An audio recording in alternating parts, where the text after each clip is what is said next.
All right. So first bit, we recapped net working capital. We just spoke about it. What is net working capital? The difference between your current assets and your current liabilities. Okay, because I have those two, I have working capital. And remember, working capital is what is being used as part of your company's operations. Okay, that's the focus. Okay.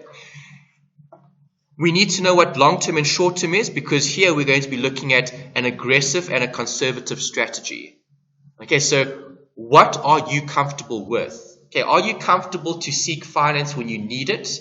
Okay, or do you want to have finance available throughout the year? Okay, as and when you require it, you can tap that fund, okay, to access the cash. Okay. Then the last bit is obviously this, meeting obligations. That's the risk.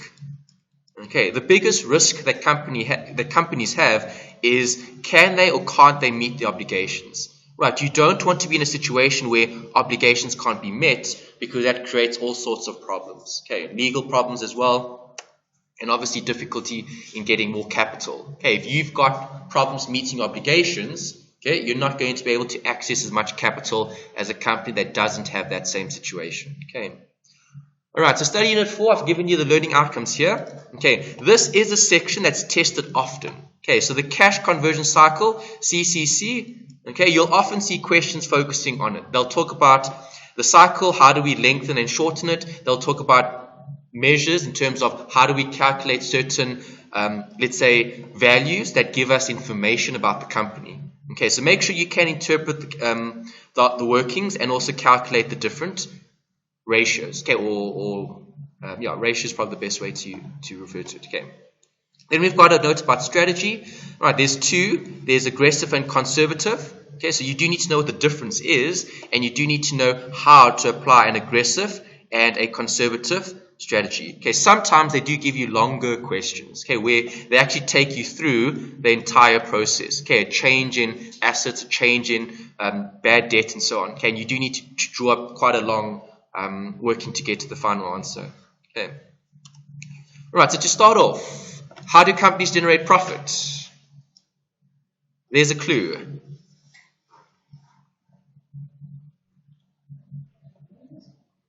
So, selling stock or offering a service. Okay, so goods or services. Right, and in today's world, the focus is on both, actually. Okay, goods now are viewed in terms of the service attached with those goods. Okay, so where do you buy your goods? Okay, it's a little bit of loyalty. Okay, because if I'm looking at purchasing goods, okay, if I know, let's talk about other big companies, Amazon. Okay, they're massive, right? Okay, so if I'm looking at Amazon, what is Amazon focusing on? Goods. But it's because their service is so good, people are willing to use Amazon to buy and sell certain products. Okay, so that's goods and services, right? You can be selling goods, but the service attached to those goods are also very, very, it's an important factor. Okay, so you can have a brilliant product. So let's say Apple. Apple creates brilliant products, right? Okay, but it's because of their service as well that creates the brand. Okay, because if you didn't have all these nice stores around, and if you didn't have all the support, okay, the product might not have such a good reputation. Okay, because who wants a good product if you can't get service? Okay, if something happens to the phone or if you need some help, then what do? Okay, you need that after-sales support.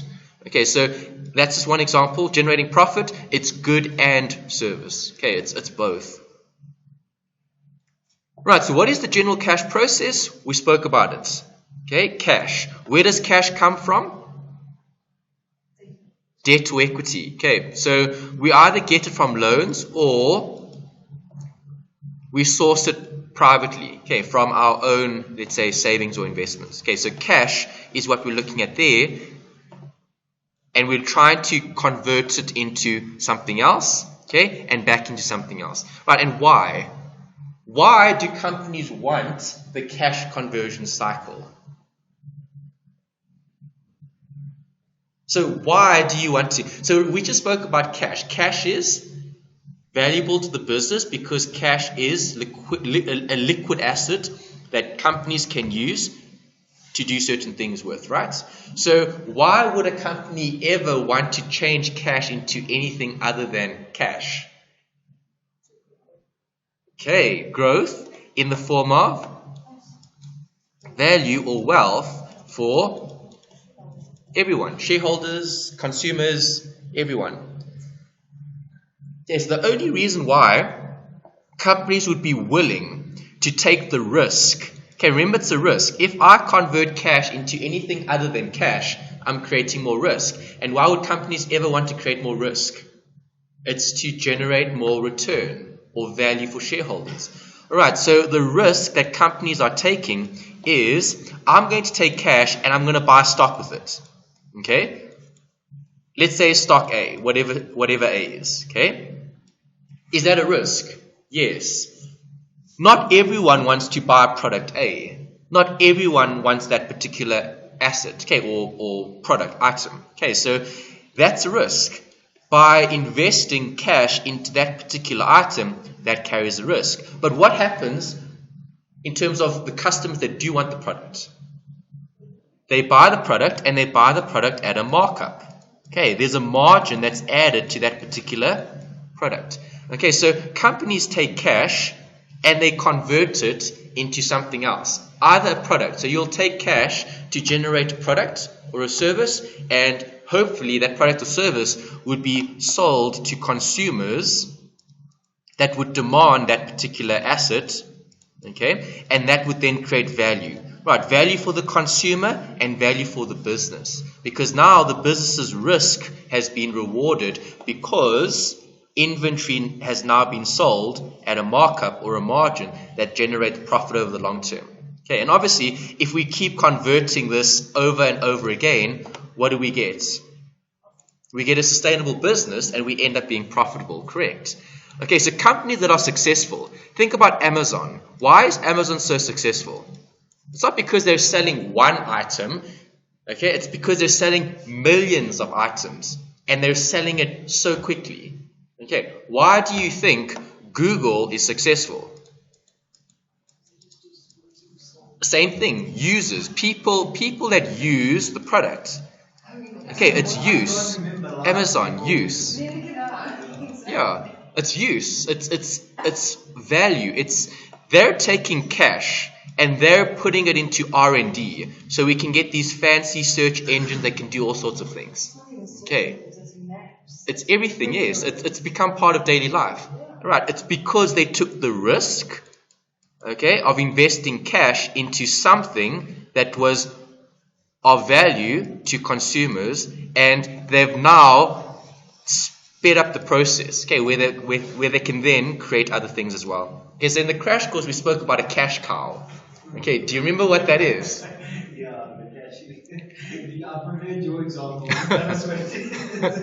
Okay, so what is a cash cow?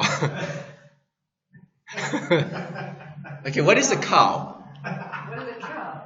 A cow is an animal that you milk for milk. Okay, so if you take care of the cow, what happens? You've got milk forever. If you harm the cow, you're not going to have milk. Okay, so a cash cow is exactly that. It's the cash conversion cycle in action. Okay, right. Cash cows. Cash cows generate cash. Okay, so the cow needs to be fed. Okay, but the cow will generate milk. All right, so the better care, if you care for the animal's going to survive. Right, and then you'll get other calves. Okay, I think, yeah, it's a small cow's a calf, right? It sounds like an agriculture lecture. Okay, but yeah. All right, so if we're looking at a cash cow, companies like MTN, companies like Vodacom, companies that are in the service business, okay, we all use our cell phones daily. Okay, those are cash cows. Okay, even SAB, right, that's a cash cow. People are buying beverages. Okay, those are businesses that are never going to go bankrupt because there's always cash. That's key. It's businesses that don't have this that struggle. Okay, so we need to look at businesses that manage cash better. Okay, so yeah, Twitter might be a bad company now, but hopefully in the future, you never know. Okay, I mean, look at Facebook. And compared to, yeah, but Facebook management is obviously a lot better, yeah. Okay. Google or Facebook?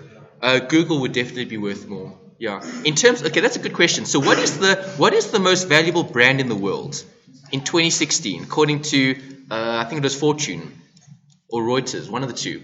Which is the world's most valuable brand? Anyone know? It's still Apple, yeah. Okay, Apple's number one. No, Apple's still number one, yeah. You can check it, yeah.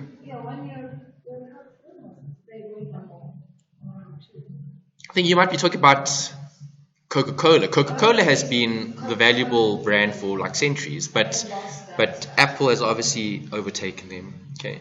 All right, something else to consider. You guys are probably going to be able to answer this quite easily. Are all companies created equal? No. Okay, what can be different? Facebook and Twitter is just one example.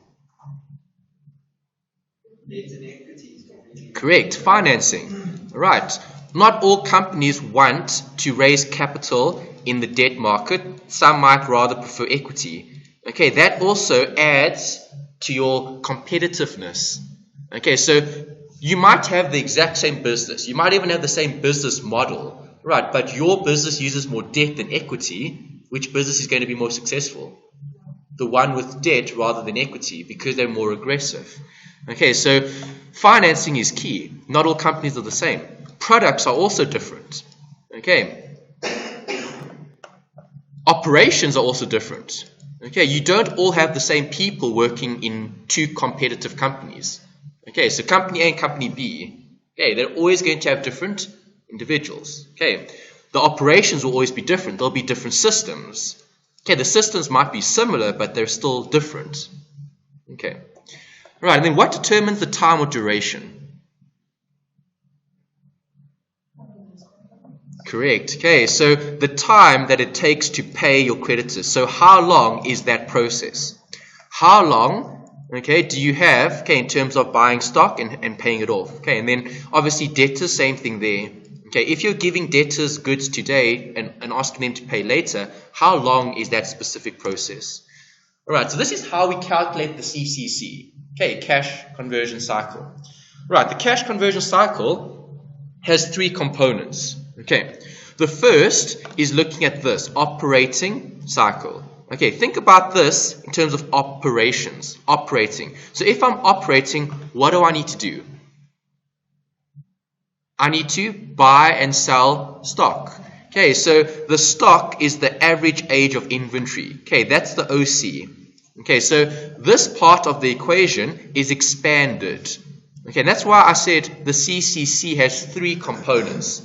Okay, because the three components are actually, if I had to highlight them here, the three components would be this, the inventory, average age of inventory, this, the average collection period, and the final factor, which is the average payment period. Okay, those are the three components that make up the cash conversion cycle. Okay, because the operating cycle can be split into those two components. Okay, so those are the three key components that you would need in order to work out the cash conversion cycle. Right, so if I'm looking at cash, okay, and I'm looking at how soon, okay, does a company, let's say, realize cash, okay, convert cash into a product into cash again, okay. Operating, what is this? This is internal, okay, and then you've got the average payment period, which is external. Right, you don't have too much say here in terms of when you must pay your creditors. Okay, they normally set the requirements, okay, and you would then maybe negotiate and then eventually conclude, but this you can determine. Okay, you set your own collection policy. Okay, you know when creditors have to pay and so on. Okay, and average age of inventory. Right, stock. Okay, how long are we going to be holding stock for? Right, again, it depends on the type of business. Alright, so to put that all on a diagram, just to show you what this means, okay, I've given you a note here about the total cycle, okay, CCC. Okay, if I buy goods, alright, it takes 70 days in terms of the average age of inventory before I sell it.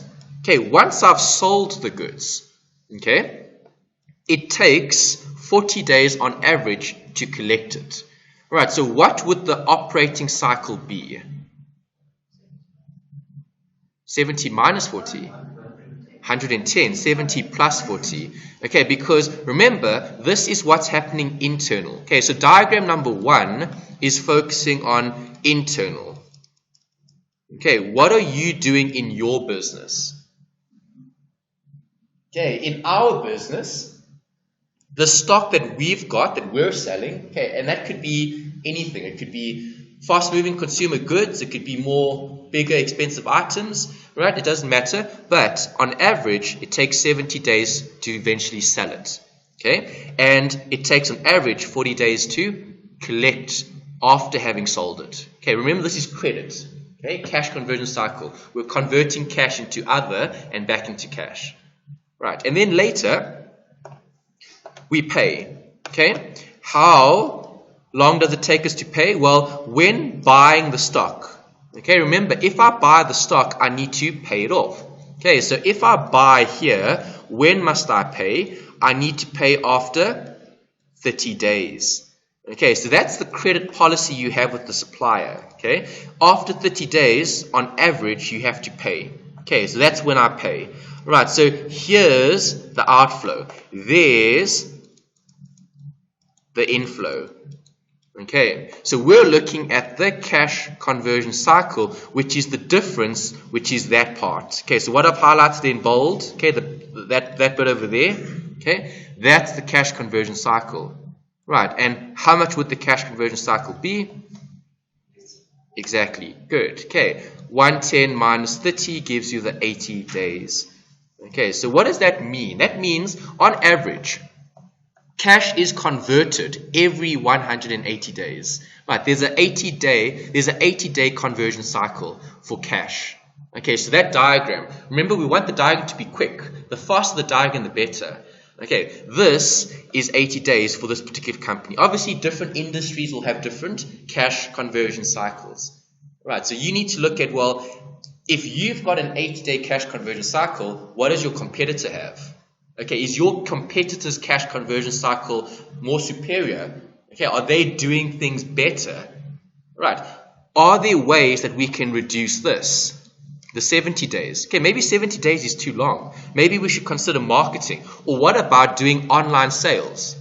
Okay, so coming in today, I don't know if you guys also heard, there was an advert about Springbok Pharmacy on the radio. And what are they doing? They're offering free delivery of any items that are bought from their online store. Okay, why do you think they're doing that? It's to try reduce maybe this, the average age of inventory. Okay, you don't want to hold medication on your shelf for too long, right? Okay, so they want to try sell stock quicker. And the quickest way to increase the sales is to let more people have the opportunity to buy. Okay, so now if you go onto that website, right, and you buy anything, as long as you're in the Vaal area or in Gauteng, right, Springbok Pharmacy will deliver the goods free of charge. Okay, right to your doorstep. Okay, and what is that? That is average age of inventory, trying to reduce it. Okay, and maybe also in terms of the collection, perhaps. Okay, maybe it could maybe have an influence or effect on their collections. Right, perhaps. Okay. All right, so that's the theory in terms of CCC. Okay, a little bit more theory that's looking at the funding. Right, so now we know what the cycle looks like. Okay, we need to buy stock, we need to pay it off, and we need to collect. Okay, 3 key things that relate to cash flow. Okay, if I'm looking at the funding requirements, funding is looking at raising capital, right? Okay, so having sufficient funds on hand to meet the requirements of CCC. CCC is looking at what? The operational side of things. Okay, so what can we do now from a decision-making point of view? Okay, remember, the financial manager the FM, is going to have to make a decision to help support this, which is the operations. Okay, operations can't function without finance. Okay, so what do we need to do to help the cash conversion cycle? Well, there's two ways of sourcing the finance. Okay, permanent versus seasonal. Right, so if sales are constant, permanent funding is needed.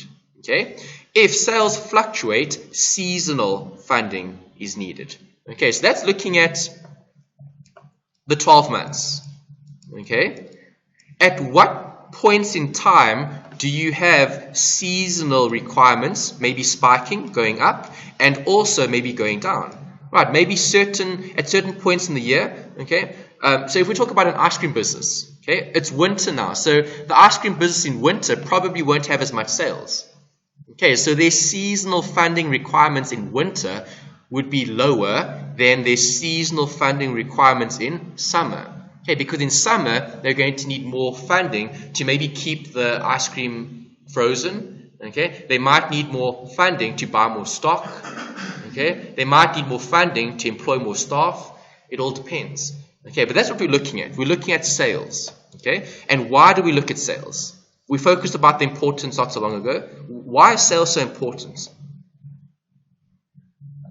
It was also spoken in FIN3701. Why is sales so important?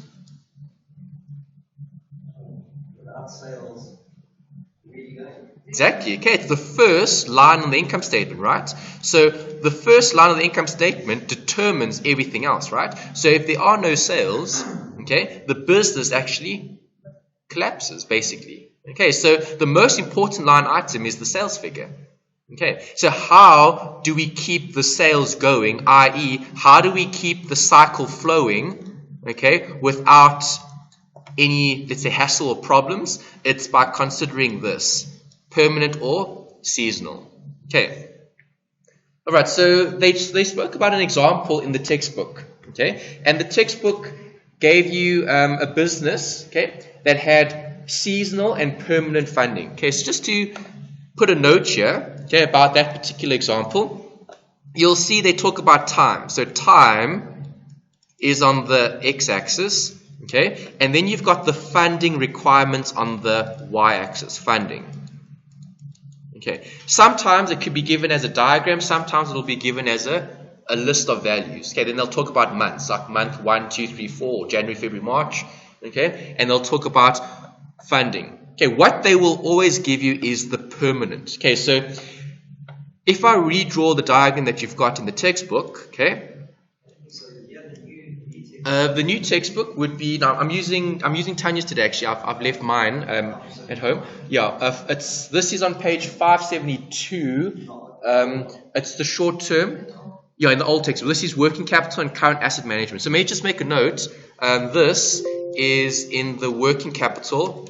I'll have it next week. I just forgot today. Working capital and capital asset management. Capital asset management. Okay, it's in that chapter. All right, so if you just refer to that chapter, you should see it. Okay, working capital, capital asset management. Okay, it might even be close to 572. Okay, in the new textbook. All right, so we were talking about the graph. Okay, so the graph will have funding, okay, and time. Right, do you agree during the course of the year there's always going to be a minimum that needs to be met, okay, in terms of funding? There's always going to be a minimum, right? And then during the year your funding requirement could increase, okay, decrease, increase, decrease, depending on the situation. Okay, so your funding won't be, let's say, fixed. Okay, a certain amount you have to have. Okay, and what would permanent funding be used for? Not the day-to-day. The fixed costs. Okay, more for the fixed costs. So, for example, things like rent, things like staff costs, wages, salaries, and so on, right? Those are seen as more permanent, okay, because those aren't going to be changing over a 12-month period. Okay, they might be reviewed every year, perhaps. Okay, so maybe every year you'll then review the contract in terms of your rent agreement, or your staff might get an increase or decrease or whatever the case might be. Okay, right, so that's something to consider. Seasonal is looking at more your variable costs. Okay, if I relate it to something you're familiar with from previous modules. Okay, seasonal is, well, in certain times of the year, I might need more stock. Right, in certain times of the year, I might need to employ more people. Okay, and that creates a difference between your permanent and your seasonal. Right, the difference would be the addition that you require. Okay. All right, so how do we then cope with that scenario? There's two ways of solving that problem. Okay, so we know sales are going to increase and decrease over time. Okay, so if I'm looking at strategy, we've got conservative and we've got aggressive. Okay, those are the two different methods that we could use to solve this problem in terms of seasonal versus permanent. Okay, how do we meet those requirements? Okay, so if you're aggressive, okay, I'm going to use short-term debt when I need short-term debt, i.e. seasonal. Okay, so if in 1 month I'm going to need more cash, okay, to buy more goods or to pay more staff, okay, what am I going to do? I'm going to rely on short-term debt. Okay, so I'll access the revolving credit facility. I'll access the overdraft. I'll access the credit line. Okay. If I'm looking at permanent, I'm going to use long-term debt with permanent. Okay, if it's permanent, it's probably going to last for maybe 12 months. Okay, so if that's the case, I'm going to fund it with longer-term debt. Longer-term debt should be cheaper than shorter-term debt. Okay, because longer-term debt has a longer time frame, right? And normally, longer-term debt also has collateral.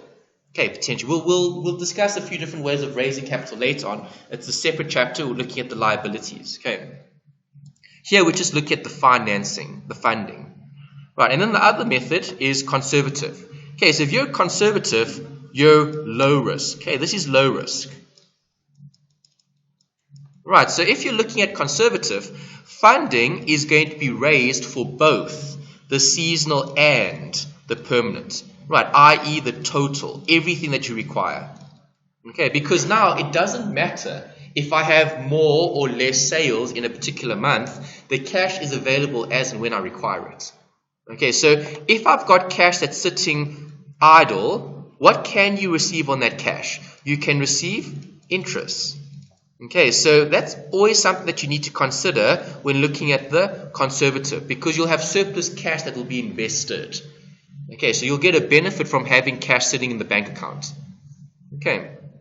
Again, the example in the textbook is very good. Okay, so please refer to page 573. Right, I think there was one in assignment 1. Okay, assignment 1's only due in September. Okay, so I just want to get through a bit more theory before we look at it.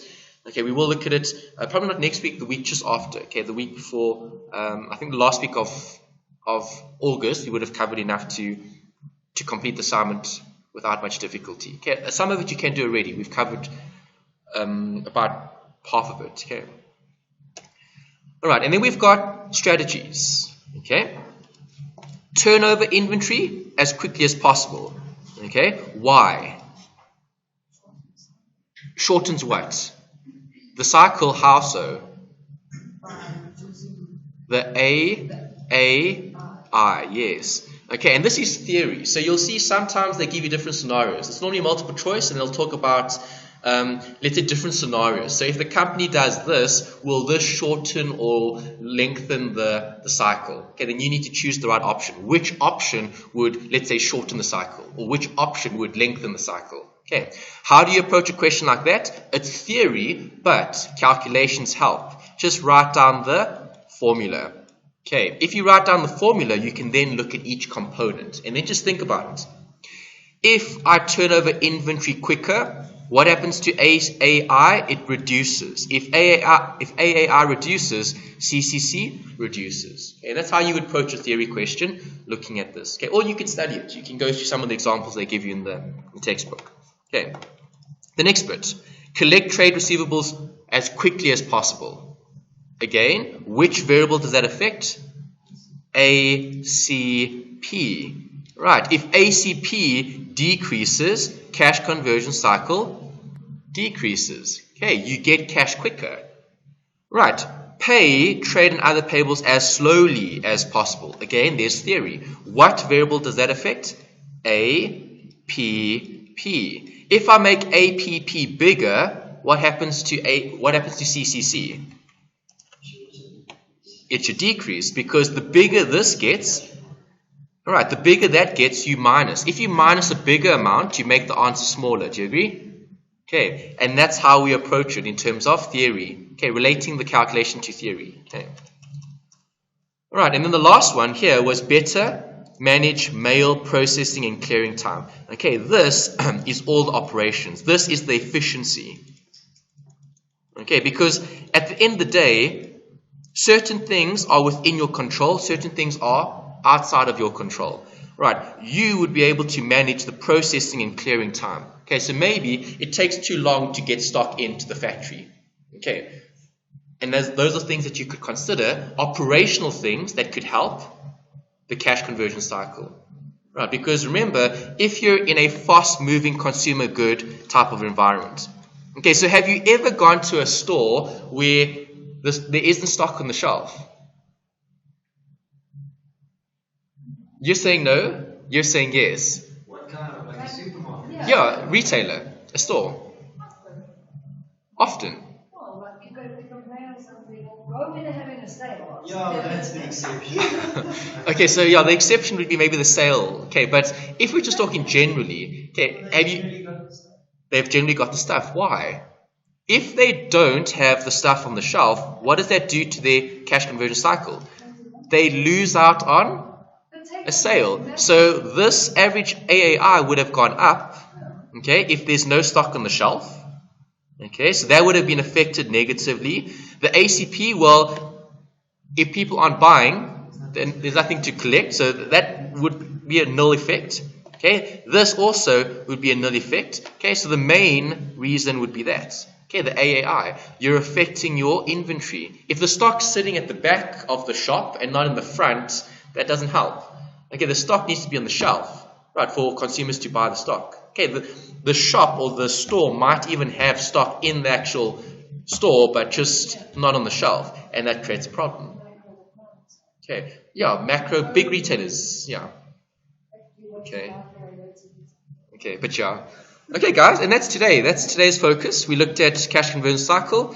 Again, I do encourage you to try look at some of the textbook examples. Okay, we've covered all the theory. Okay, we will look at examples later on, and you will see test type of questions when we get there. The first thing that you need to obviously look at is the assignment. So if you haven't started yet, start, because we've covered this chapter now.